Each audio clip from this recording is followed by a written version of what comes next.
Bilaspur railway project की सबसे लंबी टनल पर काम शुरू हो चुका है। खैरिया गांव में ये टनल बन रही है। इसको टनल 10 बोलते हैं। टनल 10 का ये पोर्टल ए है, यानी अगर हम देखें तो इसके पास में एक दूसरी टनल भी बन रही है। और यहाँ पर मैं आपको बता दूं, जब लंबी टनल होती है तो उसके लिए स्केप टनल बनाना जरूरी होता है।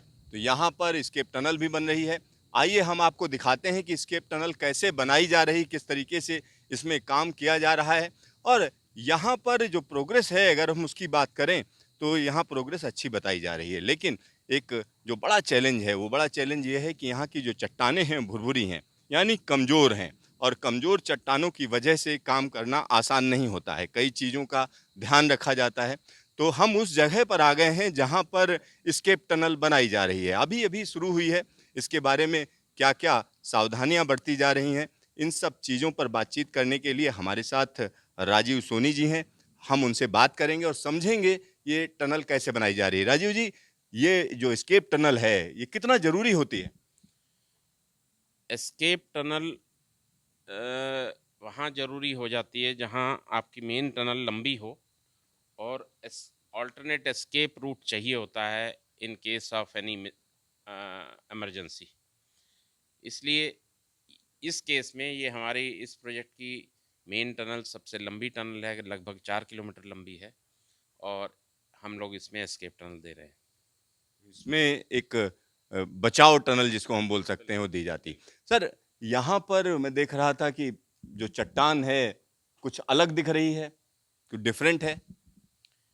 ये चट्टान देखने में चट्टान दिख रही है, बट ये फ्रैक्चर्ड रॉक मास कहते हैं हम इसे टेक्निकल टर्म्स में। और इस सिचुएशन में हमें कॉशस अप्रोच चाहिए होती है शुरू में भी, और हम रॉक बोल्ट का भी इस्तेमाल करते हैं इसको स्ट्रेंथन करने में। और जैसा आप देख रहे हैं यहाँ पर रॉक बोल्ट यूज़ किए गए हैं एक्सकेवेशन फेस पर। यहाँ रॉक बोल्ट भी लगाए गए हैं। मैं आपको बता दूं, रॉक बोल्ट एक अहम भूमिका निभाते हैं। यहाँ पर रॉक बोल्ट देखिए किस तरीके से लगाए गए हैं। तो ये जो रॉक बोल्ट हैं यहाँ पर फिक्स किए गए हैं। सर, रॉक बोल्ट की क्या भूमिका रहती है वैसे? ये रॉक बोल्ट लगभग 9 मीटर लंबे हैं। आपको यहाँ से अंदाज़ा लगाना पड़ेगा कि 9 मीटर गहरे गए हुए हैं, ये ड्रिल किए गए हैं।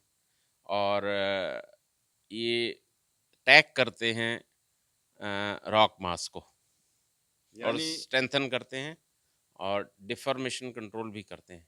मतलब चट्टानें जो दरकी हुई हैं उनको आपस में जोड़ते हैं। जोड़े जाते हैं, यस। सर, यहाँ पर एक और उपकरण मैं देख रहा हूँ। अगर हम इसकी बात करें, ये क्या चीज़ है? और यहाँ मैं देख रहा था कई जगह पर लगा हुआ है, ये क्या चीज़ होती है ये सर? ये बाईफोकल रिफ्लेक्टर्स हैं जिससे हम कंटिन्यूस बेसिस पे, डेली बेसिस पे डिफॉर्मेशन मॉनिटर करते हैं समय के साथ साथ कि कोई भी फेस, कोई भी लोकेशन टनल क्रॉस सेक्शन में कितना डिफॉर्म कर रही है टाइम के साथ साथ। और मॉनिटरिंग करने के बाद 3D मॉनिटरिंग का कंसेप्ट है ये। 3D मॉनिटरिंग करने के बाद डिफॉर्मेशन को रिलेट की जाती है डिज़ाइन पैरामीटर्स से। सर, अगर डिफॉर्मेशन बहुत ज़्यादा है, अचानक लगे, तो फिर क्या स्टेप होते हैं? उस केस में डिफॉर्मेशन जितनी डिज़ाइन रिक्वायरमेंट है उसके बियॉन्ड अगर है तो उसे कंट्रोल करने का मेज़र लिया जाता है।